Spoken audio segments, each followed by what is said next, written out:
The morning sun was just beginning to peek through the clouds when Maya pulled into the parking lot of Riverside Medical Center. It was supposed to be her day off, a rare Saturday where she could sleep in and catch up on all those little things that life kept pushing to the back burner. But here she was, dressed in comfortable jeans and a casual navy blouse, because something had been bothering her since yesterday afternoon. There was a patient case that just didn't sit right. A young woman had come in with symptoms that seemed straightforward at first, but something in the test results had caught Maya's attention right before she left on Friday evening. She couldn't shake the feeling that they were missing something important, so instead of enjoying her coffee at home, she was walking through the automatic doors of the emergency department, her mind already running through possible diagnoses. The emergency department was busy, as it always seemed to be on weekend mornings. Families clustered in the waiting area, some looking worried, others just tired. The familiar sounds of hospital life surrounded her. The beeping of monitors, the squeaking of wheels on linoleum floors, the low murmur of conversations. Maya had worked in hospitals for over 15 years now, and these sounds were almost comforting in their familiarity. She was heading toward the nurse's station when a sharp voice cut through the ambient noise. "Excuse me, can I help you?" Maya turned to see a woman in scrubs standing with her arms crossed. She was probably in her late 40s with her hair pulled back in a tight bun, and an expression that could only be described as suspicious. Her name tag read Jennifer Walsh, RN. "Good morning," Maya said with a friendly smile. "I'm just heading to check on a patient file." Jennifer's eyes narrowed slightly. She didn't move from her position, which was now effectively blocking Maya's path to the nurse's station. "Are you family? Visiting hours don't start until 10 on weekends." "No, I work here," Maya explained, keeping her tone pleasant. "I just need to review some test results from yesterday." "You work here?" Jennifer repeated, her voice carrying a note of disbelief. She looked Maya up and down, taking in the casual clothes in the absence of scrubs or a white coat. "In what capacity?" Maya felt the first small prickle of irritation but pushed it down. Maybe this nurse was just being thorough about security. That was part of her job, after all. "I'm a physician. I need to check on one of my patients." "A physician?" Jennifer said it like she was tasting something sour. "I've been working in this ER for 15 years and I've never seen you before. What's your name?" "Dr. Maya Richardson." Maya reached for her hospital ID badge, which was clipped to her belt. "I can show you my credentials if you'd like." "That would be a good start," Jennifer said coolly. She barely glanced at the badge when Maya held it up. Anyone can get a fake ID made these days. "Why are you really here?" Maya felt her patience beginning to wear thin. "I'm here because I'm concerned about a patient. Now, if you'll excuse me, I need to get to those files." She tried to step around Jennifer, but the nurse moved to block her again. "I don't think so. You can't just wander around the clinical areas. This is a secure facility." "I understand that," Maya said, working hard to keep her voice level. "But I'm not wandering. I'm a doctor at this hospital, and I have a legitimate reason to be here." By now, a few other staff members had started to notice the confrontation. A younger nurse paused in the hallway, looking uncertain. A medical assistant slowed down as she passed, glancing between Jennifer and Maya with obvious confusion. Jennifer seemed to take their attention as validation. She raised her voice slightly. "Ma'am, I'm going to need you to leave the clinical area right now. If you're visiting someone, you'll need to come back during regular visiting hours." "I'm not a visitor," Maya said firmly. Her professional mask was starting to slip, replaced by something harder. "I'm Dr. Richardson, and I work in this hospital. Now please, step aside. Don't tell me what to do," Jennifer snapped. She pulled out her phone. "I'm calling security. We have someone here who won't identify herself properly and is trying to access restricted areas." Maya felt a flush of heat rise to her cheeks. This was absurd. This was beyond absurd. "I have identified myself. I showed you my hospital ID. Like I said, anyone can fake those." Jennifer was already speaking into her phone. "Tom? Yeah, I need you in the ER. We have a situation." The younger nurse who had been watching finally stepped forward. Jennifer, maybe we should just check the employee directory?" "Or call Kelly, stay out of this," Jennifer cut her off sharply. "I know how to handle security issues in my department." Maya took a deep breath, trying to center herself. She'd faced difficult situations before. She'd dealt with hostile patients, complicated family members, even aggressive colleagues. But this felt different. This felt personal in a way she couldn't quite name, and it made her chest tight with a mixture of anger and something else, something that felt uncomfortably like hurt. Within minutes, a security guard arrived. He was an older man with kind eyes who looked like he'd rather be anywhere else. What seems to be the problem here? This woman is refusing to leave the clinical area, Jennifer said immediately before Maya could speak. She claims to work here, but I've never seen her before, and she's acting very suspicious. She won't provide proper identification. That's not true, Maya said, turning to the guard. My name is Dr. Maya Richardson. I do work here. I came in to check on a patient, and this nurse is refusing to let me pass. The security guard looked uncomfortable. Do you have any ID, ma'am? I already showed her my hospital badge. Maya unclipped it from her belt and held it out. The guard examined it more carefully than Jennifer had, his brow furrowed. This looks legitimate to me, he said slowly. Of course it looks legitimate, Jennifer interjected. That's the point of a good fake. Tom, I've been working here for 15 years. I know every doctor who comes through this ER, and I have never seen her before. She's clearly not supposed to be here. Maya watched the security guard's face change. He was being put in an impossible position, and she could see him making the calculation. On one side was a senior nurse with 15 years at the hospital, speaking with absolute confidence. On the other side was a woman in casual clothes he'd never met before, claiming to be a doctor. I'm sorry, ma'am, he said finally, and Maya's heart sank. But I'm going to have to ask you to come with me. We can sort this out with administration. Sort this out? Maya's voice rose despite her best efforts to stay calm. There's nothing to sort out. I work here. I'm a doctor. This is completely ridiculous. Ma'am, please don't make this harder than it needs to be, the guard said, his hand moving toward her elbow. Maya pulled her arm back. Don't touch me. I'll walk out on my own. She looked at Jennifer, who was watching with her arms crossed and an expression that was almost satisfied. This isn't over. I will be speaking to administration about this. You do that, Jennifer said, her tone dismissive. I'm sure they'll be very interested to hear about someone trying to impersonate a doctor and gain access to patient areas. That's actually a serious crime, you know. The walk through the emergency department to the exit was one of the longest of Maya's life. Patients looked up from their chairs. Staff members paused in doorways. She could feel their eyes on her, could imagine what they must be thinking. The security guard walked beside her, not touching her but making it clear she was being escorted out. As they reached the automatic doors, Maya turned back one last time. Jennifer was still standing there, watching her go. And in that moment, Maya made a decision. She would handle this properly, professionally, and through the right channels. But she would make sure this never happened to anyone else again. Maya stood in the parking lot, her hands shaking slightly as she pulled out her phone. The morning air felt cold against her flushed cheeks. She couldn't remember the last time she'd felt this humiliated, this angry, this powerless.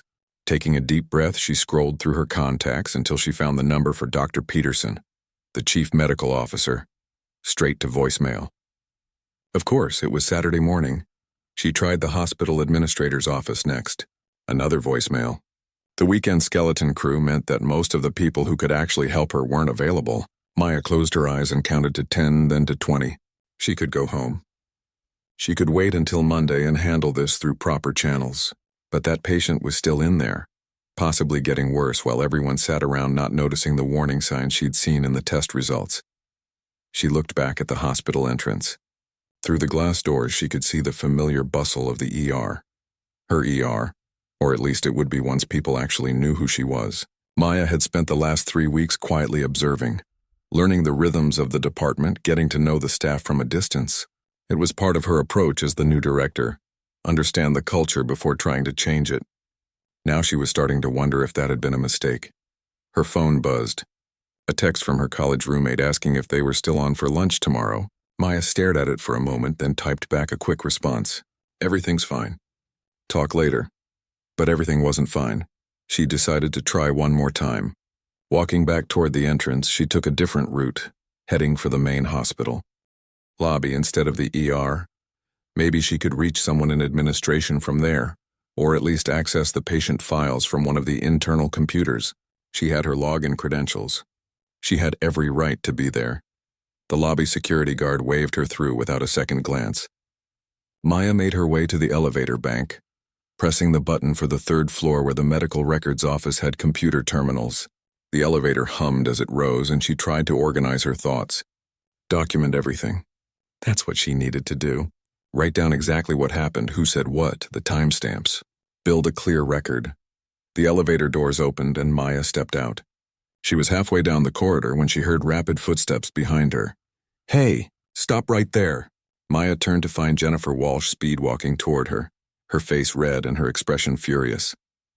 The security guard from earlier, Tom, was hurrying to keep up behind her. "What are you doing back in the building?" Jennifer demanded, slightly out of breath. "Tom just escorted you out. Do you understand what trespassing means?" "I came in through the main entrance," Maya said, forcing herself to stay calm. "I have every right to be in this hospital." "No, you don't," Jennifer shot back. "You were removed from the premises. That means you need to leave and not come back." "Tom, why did you let her back in?" The security guard looked miserable. "She came through the main lobby. I didn't see her come in." "I need to access patient files," Maya said, her voice tight. "There's a case that needs immediate attention and—" "A case?" Jennifer let out a harsh laugh. "You're not giving up on this story, are you? Lady, I don't know what your problem is, but you need to leave now, before we call the actual police." A few staff members had emerged from nearby offices, drawn by the raised voices. Maya recognized a couple of lab technicians and someone from radiology. They stood in doorways, watching with obvious curiosity and discomfort. "I'm not making up a story," Maya said, aware that her voice was rising but unable to stop it. "My name is Dr. Maya Richardson. I am a physician at this hospital. I started 3 weeks ago. If you would just call someone from administration or check the employee directory, or literally do anything besides assume." "Assume what?" Jennifer interrupted, taking a step closer. Her voice dropped, but somehow that made it more cutting.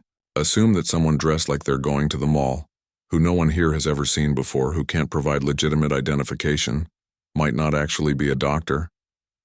"That's not assuming. That's called being responsible." Maya felt the words like a slap. The unspoken subtext hung in the air between them, heavy and undeniable. She wanted to scream. She wanted to pull up her medical license on her phone, her board certifications, her published research papers, her entire professional history, but she knew with a sick certainty that none of it would matter to this woman in this moment. "You know what?" Jennifer continued, addressing Tom and the gathered staff as much as Maya. "I'm actually glad this happened. We've had problems with people trying to access patient information before. Identity theft, fraud, people posing as medical professionals. It's a real issue. And I'm not going to apologize for protecting our patients and our facility just because someone gets their feelings hurt." One of the lab technicians, a young guy with glasses, cleared his throat. Jennifer, maybe we should just check the—" "David, I've got this under control." Jennifer cut him off. "Unless you want to take responsibility if this person steals patient data or causes some kind of incident." David retreated back into his office without another word. Maya felt something inside her shift. The anger was still there, burning hot in her chest, but it was joined now by something colder. A clarity. This wasn't just about one nurse having a bad day or being overly cautious about security. This was something deeper, something systemic, and it wasn't going to be fixed by showing her ID badge one more time. "I'll leave," Maya said quietly. She looked directly at Jennifer. "But I want you to remember this conversation. I want you to remember exactly what you said and how you said it, because we will be discussing it again very soon." Jennifer smirked. "Is that a threat?" "Because threatening hospital staff is also something we take very seriously." "It's not a threat. It's a promise." Maya turned to Tom. "I'll walk myself out, through the main entrance. And I won't be back until Monday morning." She walked past them, her head high, ignoring Jennifer's voice behind her saying something about, "Some people never know when to quit." The corridor seemed longer on the way back. Each step felt heavy. The elevator ride down felt like it took forever. In the lobby, Maya paused by the directory board. There, among the listings of departments and offices, she found it. Director of Emergency Medicine, Dr. Maya Richardson, Office 4B. It had been posted for 2 weeks now.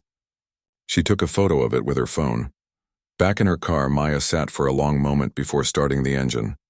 Her hands had stopped shaking, replaced by a cold determination. She opened her laptop and began typing up a detailed account of everything that had happened.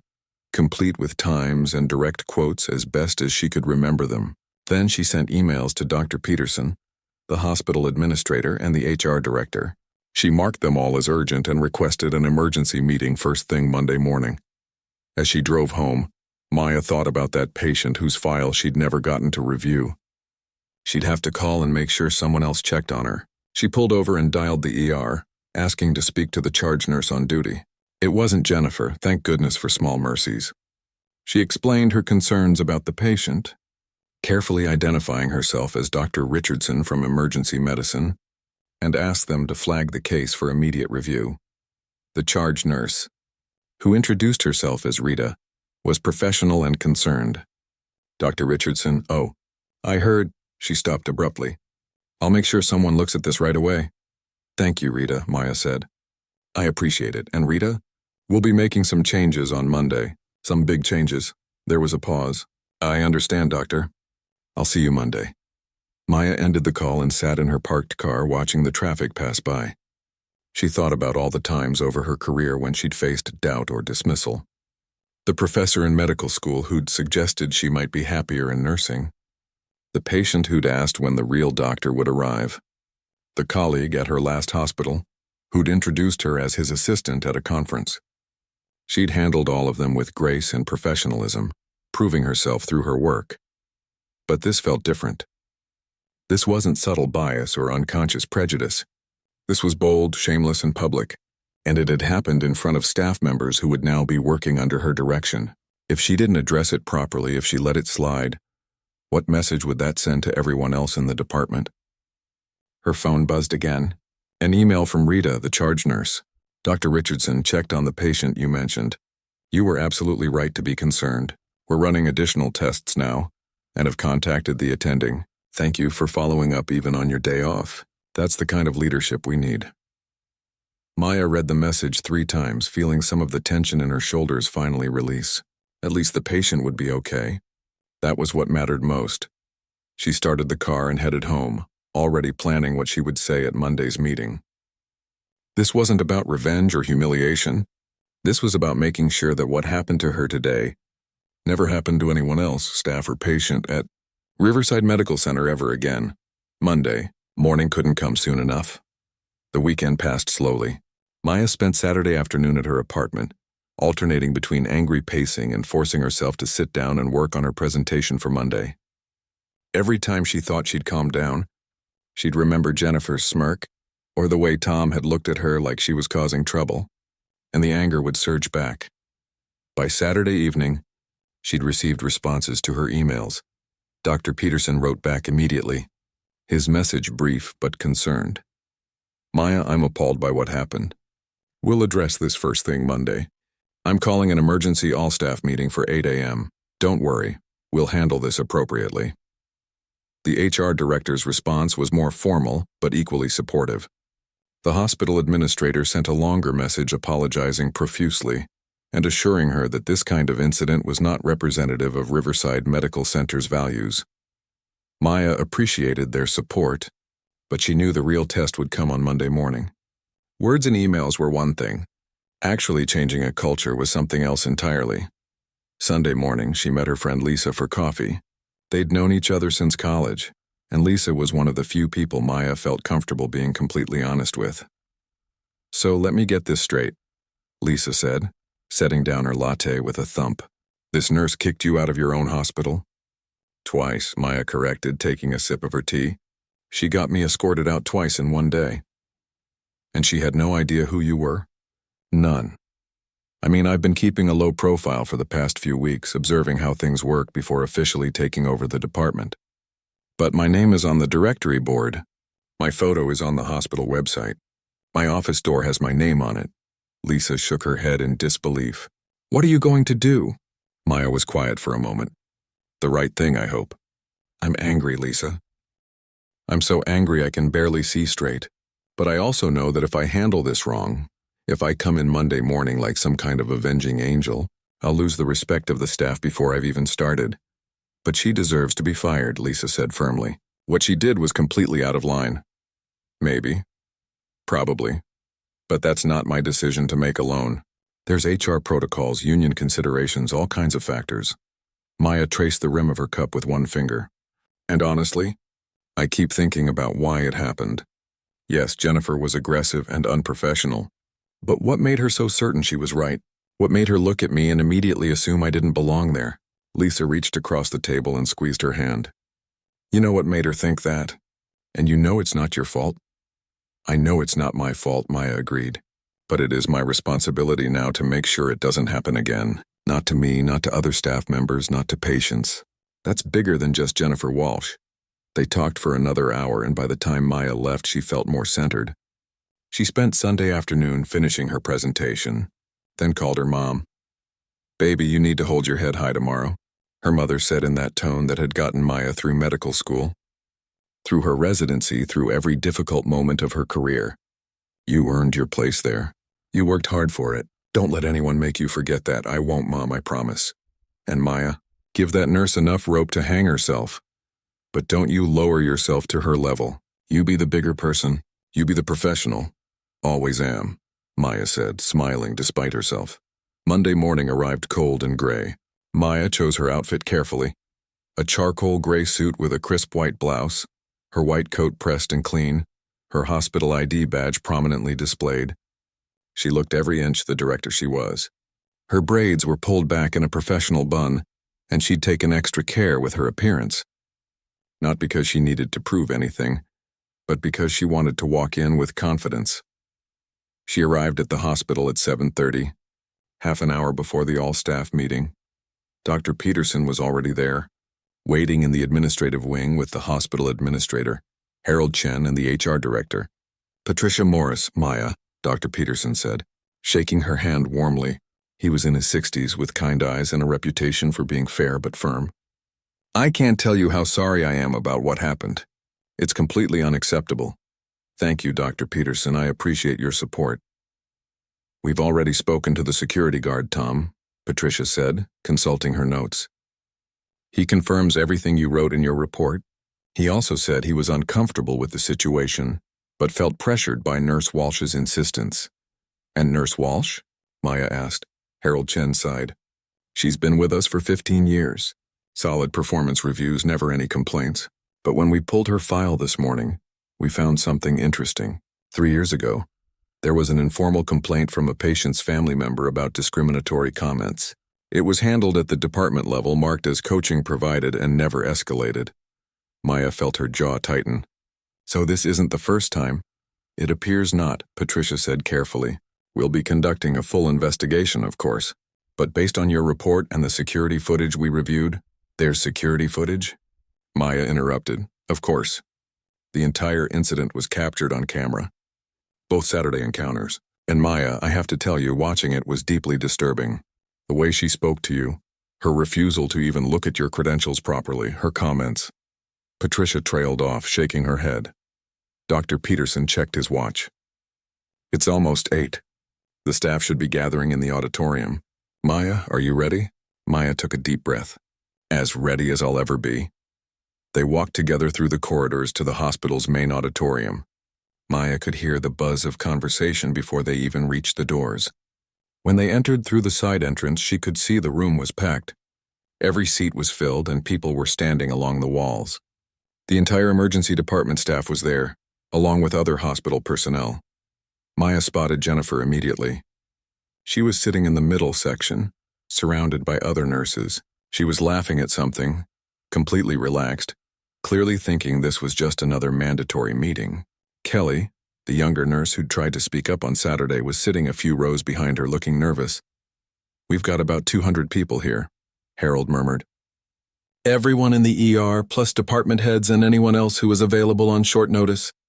Maya nodded. Her heart was pounding, but her hands were steady. She thought about her mother's words. Be the bigger person. Be the professional. Dr. Peterson stepped up to the podium and the room gradually quieted. Good morning, everyone. Thank you for coming on short notice. I know you're all wondering why we called this emergency meeting. We have several important matters to discuss, but first, I want to address something that happened this past Saturday. The room was completely silent now. Maya saw Jennifer shift slightly in her seat, but she still didn't look worried. 3 weeks ago, Dr. Peterson continued. We hired a new director of emergency medicine. Some of you may have noticed her quietly observing operations, getting to know the department, learning our systems. This is someone with impeccable credentials, 15 years of emergency medicine experience, published research in trauma care, and a reputation for excellence at her previous institution. Maya watched as a few people in the audience began to sit up straighter. Kelly's eyes had gone wide. Unfortunately, Dr. Peterson's voice took on a harder edge. This person's first official interaction with our staff was not what any of us would have hoped for. On Saturday, while attempting to check on a patient concerned during her day off, she was confronted, harassed, and ultimately escorted from the building by security. Twice. The murmur that went through the crowd was like a wave.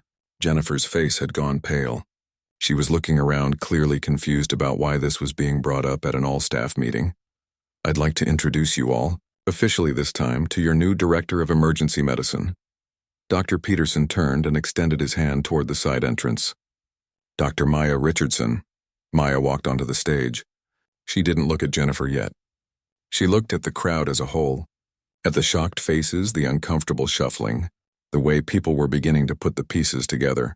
She reached the podium and took a moment before speaking, making eye contact with various staff members. When she finally spoke, her voice was clear and strong. Good morning. I'm Dr. Maya Richardson, and yes, I'm your new director. I had planned to introduce myself under very different circumstances, but life has a way of teaching us lessons when we least expect them. Now she looked directly at Jennifer. The nurse had gone from pale to gray, her mouth slightly open, her confident posture completely deflated. What happened on Saturday was unacceptable, Maya continued. But before we address it, I want everyone here to understand something. This isn't about one person. This is about all of us and the culture we create in this hospital. The room was so quiet you could hear people breathing. Maya took a breath and continued, knowing that what she said next would set the tone for everything that came after. Maya let the silence hang for a moment before continuing. She could see Jennifer sitting frozen in her seat, her face drained of all color. But Maya wasn't focused on her. Not yet. She was looking at all the other faces in the crowd, the curious ones, the uncomfortable ones, the ones that were starting to understand that something significant was happening. I've worked in emergency medicine for 15 years, Maya said, her voice steady and clear. I've worked in inner-city hospitals and rural clinics. I've treated gunshot wounds at 3 a.m. and delivered babies in ambulances. I've seen humanity at its absolute worst and its absolute best. And through all of it, I've learned one fundamental truth. In medicine, assumptions can kill. She paused, letting that sink in. A few people nodded. She saw Rita, the charge nurse who'd helped her on Saturday, watching intently from the front row. When a patient comes in presenting symptoms, we don't assume we know what's wrong based on how they look or how they're dressed. We examine them. We run tests. We gather evidence. Because if we just go with our gut feeling or our first impression, we miss things. Important things. Life-threatening things. Maya moved away from the podium, walking to the edge of the stage. It made her feel less like she was lecturing and more like she was talking to colleagues, which she reminded herself they were. On Saturday, I came in on my day off because I was worried about a patient. I was dressed casually, jeans and a blouse, because it was supposed to be my day off. When I entered the emergency department, I was stopped by a nurse who questioned why I was there. That's fine. That's actually part of her job. Security is important in a hospital. Jennifer's shoulders had started to shake. Maya could see her crying, but she kept her gaze moving across the room, not focusing on any one person for too long. But what happened next crossed a line. When I explained I was a physician checking on a patient, when I showed my hospital ID badge, the response wasn't to verify my credentials. It was to dismiss me entirely, to assume without any real investigation that I was lying, that my badge must be fake, that I must be some kind of criminal trying to access patient information. The discomfort in the room was palpable now. Some people were looking down at their laps. Others were stealing glances at Jennifer. A few were nodding, and Maya wondered what their own experiences had been. I was escorted out of the building, Maya continued. Not once, but twice. And the second time, in front of staff members and patients, I was told that I was trespassing, that I was making up stories, that I was a security threat. She walked back to the center of the stage. Now, I want you all to think about something. If I had been dressed in scrubs, would this have happened? If I had been wearing a white coat, would my ID badge suddenly have looked more legitimate? Or is there something else at play here? Something we need to be honest about? Kelly, the young nurse who'd tried to speak up, had tears running down her cheeks. She was nodding slowly. "Here's what concerns me most," Maya said, her voice becoming more intense. "It's not what happened to me. I'm fine. I have thick skin, and I have the authority now to address what happened. But what about the next person? What about the patient who comes in looking suspicious to someone?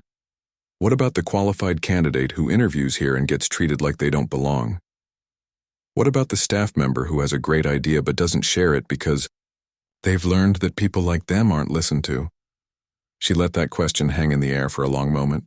"I came to Riverside Medical Center because I was impressed by its reputation, by its commitment to excellent patient care, by its stated values of respect, dignity, and inclusion. But values on a website mean nothing if we don't live them every single day, in every interaction." Maya pulled out her phone and held it up. "On Saturday, after I was escorted out the second time, I called this hospital's emergency department.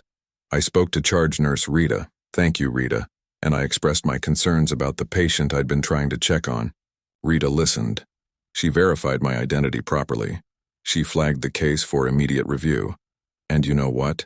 That patient is now getting the additional treatment she needed. Rita quite possibly saved that woman's life by doing her job correctly." Rita looked surprised to be called out, but she gave a small nod of acknowledgement. "That's the culture I want to build here," Maya said. "One where we listen, where we verify instead of assume, where we treat everyone, staff, patients, visitors, with the basic respect they deserve until they give us a specific, concrete reason not to." She took a deep breath. This was the hard part. Now we need to address what happens next. There will be consequences for what occurred on Saturday. But I want to be very clear about something. Maya looked directly at Jennifer now. The nurse was openly sobbing, her face buried in her hands. "This isn't about revenge. This isn't about humiliation. This is about accountability and making sure we learn from this." Dr. Peterson stepped forward. "Nurse Jennifer Walsh has been placed on immediate administrative leave pending a full investigation. This investigation will be thorough and fair. We will review not only Saturday's incident but also previous complaints that were not properly addressed. The results of this investigation will determine what further action is taken." Maya saw Jennifer's friends around her putting hands on her shoulders, trying to comfort her. Part of Maya felt a pang of sympathy. Another part remembered standing in that parking lot, shaking with anger and humiliation, thinking about all the other times in her career she'd been dismissed or doubted. "I want to make something else clear," Maya said. "Anyone on this staff who has experienced discrimination, bias, or unfair treatment, I want to hear about it. My door is always open. And I'm not just talking about obvious incidents. I'm talking about the subtle things, the microaggressions, the times when you felt dismissed or overlooked or like you had to work twice as hard to get half the recognition." She pulled a note card from her pocket. "I'm instituting several immediate changes. First, mandatory bias training for all staff. Not a boring online module you click through. Real, meaningful training with discussion and accountability. Second, I'm establishing a confidential reporting system for workplace concerns. Third, we're reviewing all our policies around patient interaction, staff conduct, and security procedures to identify gaps." The room was still silent, but the energy had shifted. People were sitting up straighter. Some were taking notes. "Fourth," Maya continued, "I'm creating a diversity and inclusion committee made up of staff from all levels. Not just administration, but nurses, technicians, support staff, everyone. Because the people doing the actual work are the ones who see the problems most clearly. And fifth, we're going to start having regular town halls where anyone can raise concerns or suggest improvements without fear of retaliation." She folded up the note card and looked out at the crowd. "I know this is a lot to take in on a Monday morning. I know some of you are uncomfortable right now. Good. Growth doesn't happen in comfort zones. If we're going to be the hospital we claim to be, we need to do better, all of us, myself included." Maya glanced at Dr. Peterson, who nodded his support. "I want to end with this," Maya said. I don't believe that anyone in this room is a bad person. I think Jennifer Walsh genuinely believed she was protecting this hospital on Saturday. But good intentions don't excuse harmful actions, and part of being a professional is recognizing our own biases and working to overcome them.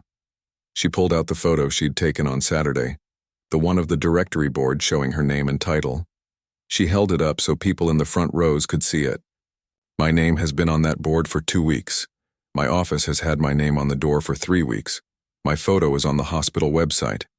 And yet, when I showed up dressed casually on a Saturday, all of that became invisible. I want you all to think about why that was. Really think about it. Maya stepped back from the edge of the stage. If anyone wants to meet with me individually to discuss any of this, my office is 4B. Starting tomorrow, I'll be holding open office hours every Tuesday and Thursday afternoon. No appointment needed.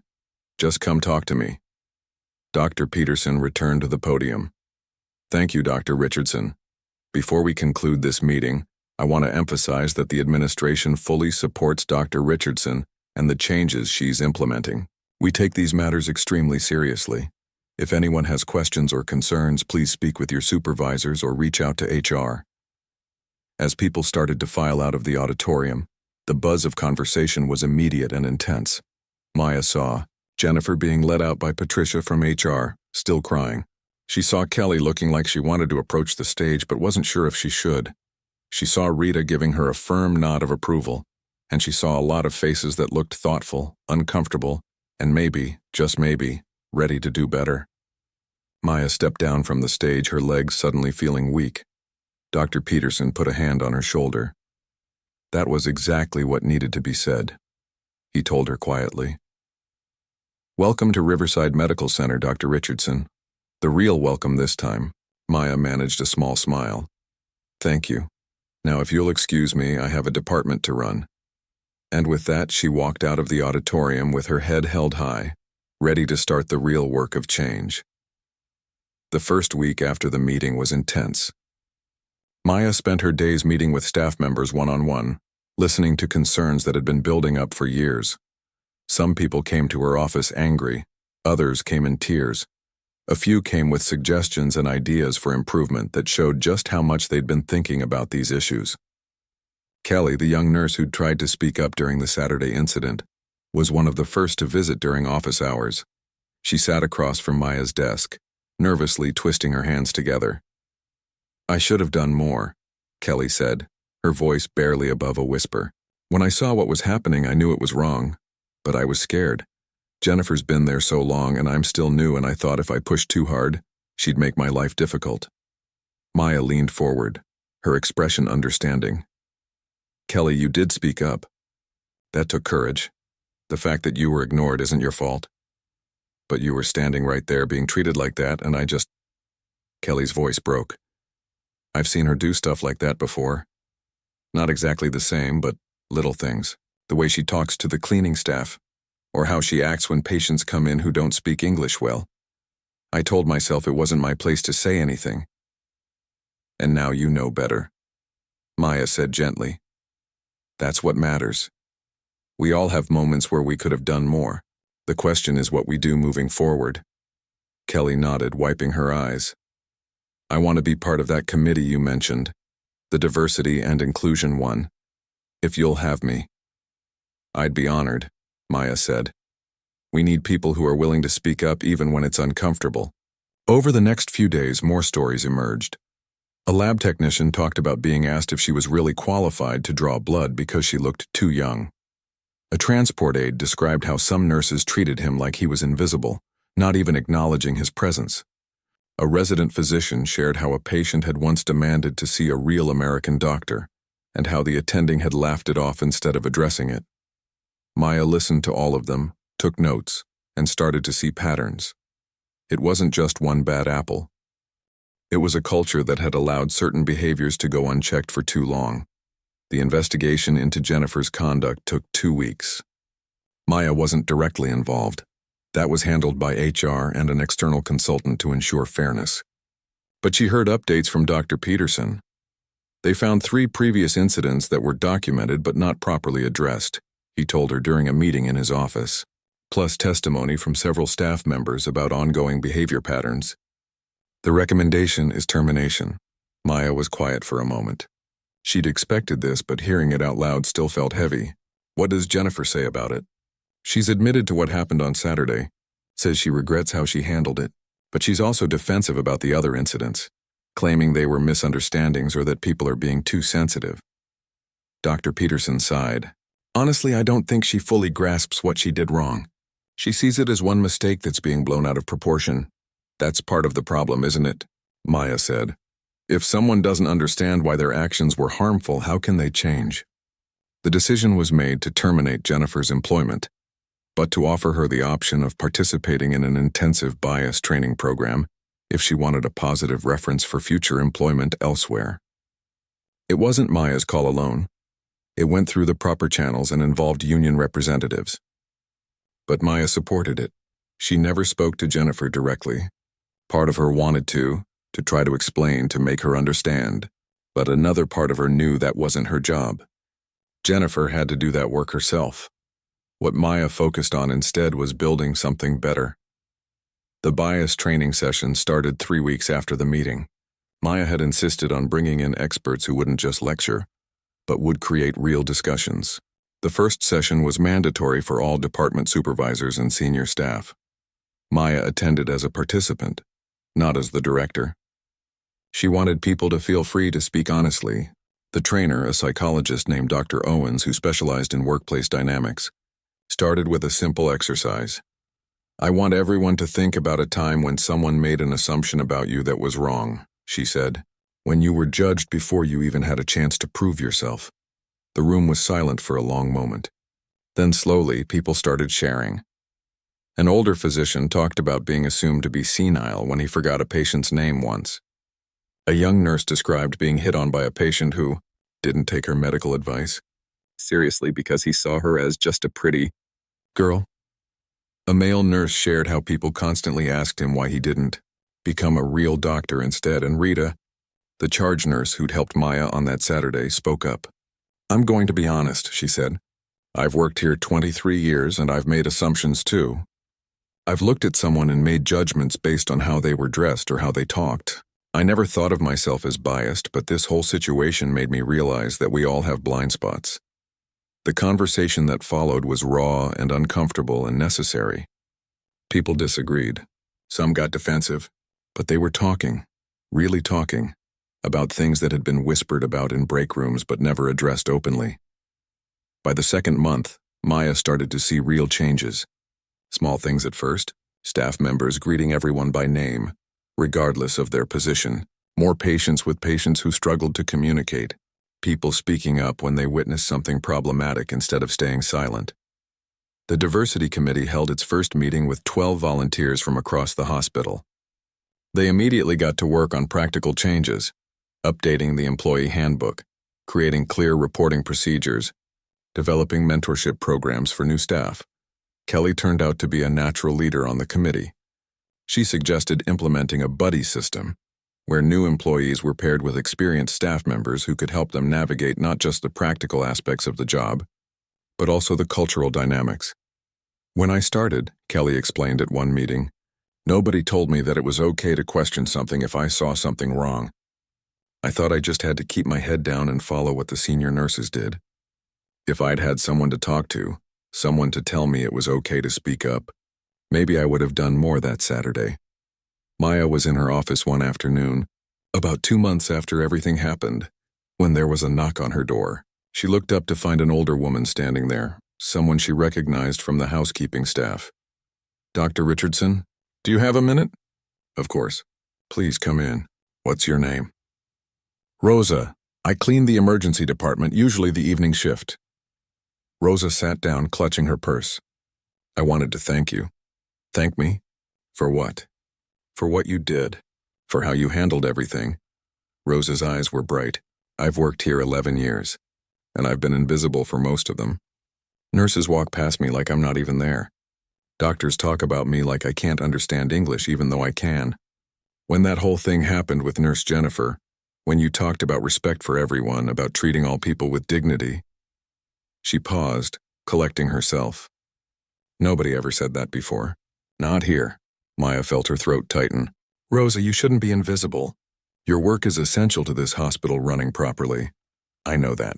You know that. But not everyone knows that. Rosa stood up. I just wanted to say thank you. Things feel different now. People say hello. They ask me how I'm doing. Small things, but they matter. After Rosa left, Maya sat at her desk for a long time thinking about how change happens. Not always in big dramatic moments, but in small daily choices. In the decision to see someone instead of looking past them. In the courage to speak up instead of staying silent. In the willingness to examine your own biases instead of insisting you don't have any. She thought about Jennifer too sometimes. She hoped the woman would learn and grow from this experience. But she also knew that wasn't her responsibility. Her responsibility was to the people currently working at Riverside Medical Center, to the patients who came through their doors, and to the culture they were building together. 3 months after that first Monday morning meeting, Maya was doing rounds when she overheard a conversation between 2 nurses at the station. One was explaining something to a younger colleague. If you're not sure about something, ask, the older nurse was saying. Don't assume. We had a whole situation here a few months back that taught us that lesson the hard way. The younger nurse nodded seriously. I heard about that. That's why Dr. Richardson started all those training sessions, right? Right, and you know what? I was skeptical at first. Thought it was going to be a waste of time. But it actually made me think about how I interact with people, how we all do. Maya smiled to herself and kept walking. It wasn't perfect. They still had work to do. There would be setbacks and difficult conversations ahead, but they were moving in the right direction. That evening, Maya was the last one to leave the emergency department. As she walked through the corridors toward the exit, she passed the directory board where her name was listed. She paused for a moment, remembering that Saturday morning that felt like a lifetime ago. She'd been humiliated, dismissed, and treated like she didn't belong. But she'd taken that pain and turned it into purpose. She'd used her position not for revenge, but for real change. And as she pushed open the doors and stepped out into the cool evening air, Maya realized something important. She hadn't just become the director of emergency medicine at Riverside Medical Center. She'd become the leader they needed at exactly the moment they needed her. Sometimes the hardest experiences teach us the most valuable lessons. Sometimes being underestimated gives you the chance to prove not just your own worth, but to lift up everyone around you. Maya got in her car and headed home, already thinking about tomorrow's challenges and opportunities. There was always more work to do, but for the first time since she'd arrived at Riverside Medical Center, she felt like she was exactly where she was supposed to be, doing exactly what she was meant to do, and that was worth every difficult moment it had taken to get there.